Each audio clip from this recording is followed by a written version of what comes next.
Welcome, Mississippi State fans. You're not confused. Both Steve and I wore the home team colors today. Maybe not trying to blend in. It just seemed like the kind of day for that. Steve, you raced in for a book signing today. Just got here. I've been here about an hour or so setting up. Watched the dog walk. A great turnout of Bulldog fans who kept their cowbells outside the stadium as best I could tell. So it should be a good turnout. Let's hit some points up real quickly on Louisiana Tech. I believe their quarterback was recruited by Mississippi State at one point.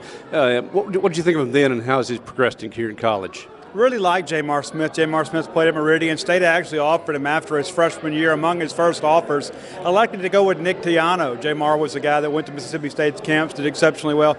He is a player Bulldog coaches will be very familiar with, very talented player, a guy that played throughout the state of Mississippi that many fans will know because of his play at Meridian. And so he's a guy that we expect to have a little bit more motivation today to play the Bulldogs. Are there any other Mississippi State targets that maybe are on this Tech team, or guys that maybe SEC schools passed on, but you thought were good, solid prospects? Well, Tech recently had some players come through this program that State elected to pass on. A.J. Jefferson was a guy that almost joined his teammate.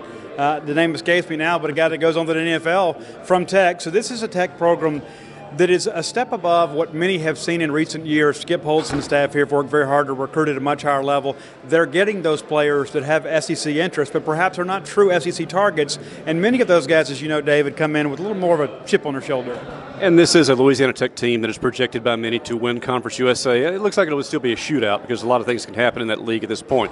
But they put up big offensive numbers the first week, threw a lot of balls in the air, completed some good percentages, had some turnovers though. So it looks like Coach Holtz's team will take some chances in the air game. Yeah, I think that's true, and I think this is the first true test for the Mississippi State secondary.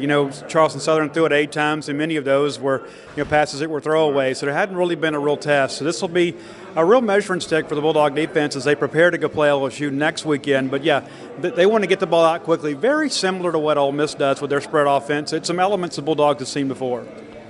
I was, of course, here for the dog walk when they showed up. A good mood by the players. Coach Dan Mullen and team arriving a little bit more than 2 hours before game time.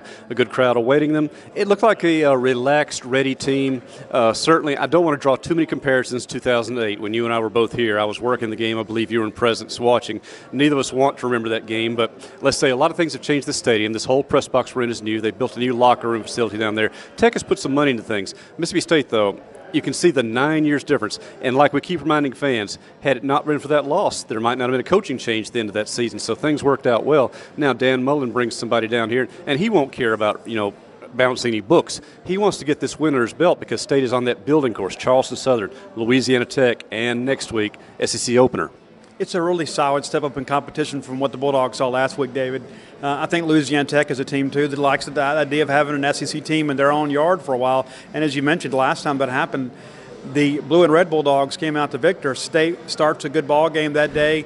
Brandon McCray has a big ball game. Wesley Carroll's going well. And the next thing you know, a couple of muff punts later, the Mississippi State season is sacked. And so the Bulldogs will look to avoid that today. A lot better skill position players on the roster this year, of course. All right, updates on Mississippi State. No changes we know of to the lineup so far. We've not been given an official one, but we expect it to be roughly the same, although depth charts are purely for entertainment purposes because there'll be a lot of rotations. We still expect Coach Todd Grantham to rotate a lot of guys, defensive line, safety, linebacker, everywhere out there. Offense, though, seems like they're kind of settling in on their offensive line, on the receiver rotations, maybe get some more guys. But this is a game where State really wants to come out and establish that ground game.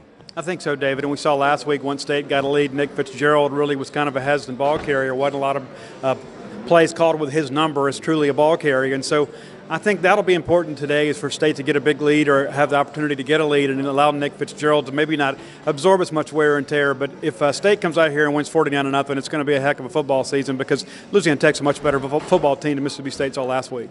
Certainly is, and that's our quick pregame update here from Steve Robertson, David Murray here in Ruston, Louisiana. 6:30 Mississippi State on the CBS Sports Network against Louisiana Tech. We'll be talking after the game, hopefully after the second Bulldog victory, Mississippi State Bulldog victory of this season.